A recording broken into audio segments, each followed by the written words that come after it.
we're going to learn a few words, nouns in this particular case, to do with professions in Spanish. And in order to do this in an efficient way, we're going to be looking at the different possible endings you may come across when you use or you learn some of these nouns to do with professions. Here you will find, to begin with, an overview of the different possible endings. You can see already that on the left-hand side column, under the heading L, which is the translation for the in the masculine form, singular, you have a number of endings, and under La, you have another set of endings. Some of them are different, but others are the same. We're going to look at examples for each of them.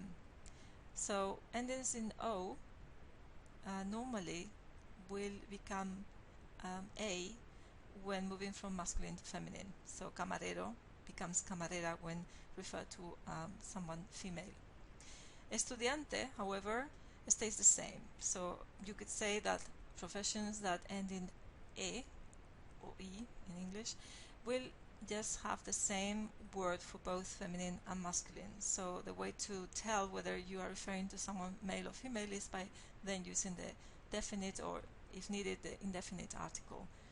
So you may be using el estudiante or la estudiante to make clear who it is about. When it comes to A endings, again you have the same version for both. So again you will have to say el deportista or la deportista to make the distinction.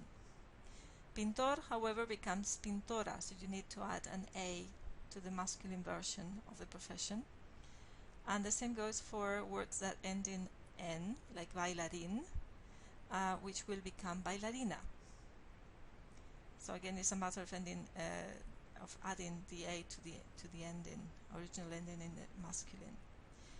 Camarero means waiter, estudiante, student, deportista, sportsman or sportswoman, pintor, painter, bailarín, dancer.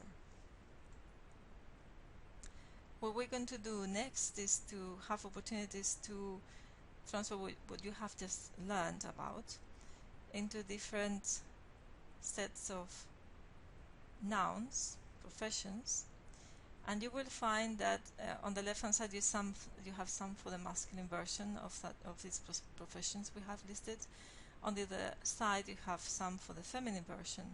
The first one is done for you, so we have arquitecto, arquitecta. Now you will have to perhaps pause this presentation and give yourself a bit of thinking time to work out or to say aloud what would the missing version of that noun be. So when you have a masculine noun for the profession, think about the feminine and the other way around.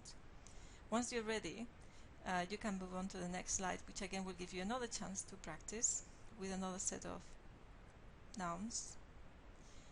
And again, think about what would be the missing version of the given profession in this grid. Once you have already taken the time to think about this, you can move to the last slide, where you're going to see another smaller set of nouns, and again you have to work out from what you have what would be the missing version of that particular profession that is listed here. Once you're ready and once you have done all your thinking about these different possible professions you have listed here, you have an opportunity to check with a completed grid for each of the different sections I've given you before. And I'm going to read through so that you have an opportunity also to check for the pronunciation. Arquitecto, arquitecta. Camarero, camarera. Secretario, secretaria. Cocinero, cocinera. Enfermero, enfermera. Profesor, profesora. Médico, médica. Estudiante is one of these words that end in E, and therefore it's going to be the same word in the feminine version. So you would say el estudiante, la estudiante. cantante, again the same case. El cantante, la cantante. And again with the A endings happens exactly the same. El periodista, la periodista. El deportista, la deportista. El futbolista, la futbolista. And to finish, we have a smaller section with nouns that end in R or in N. So you have diseñador, diseñadora, bailarín, bailarina. And notice how we lose the accent for bailarín because we apply the rules of accentuation in Spanish, and therefore in the feminine version that accent has to go. Escritor, escritora is the last one.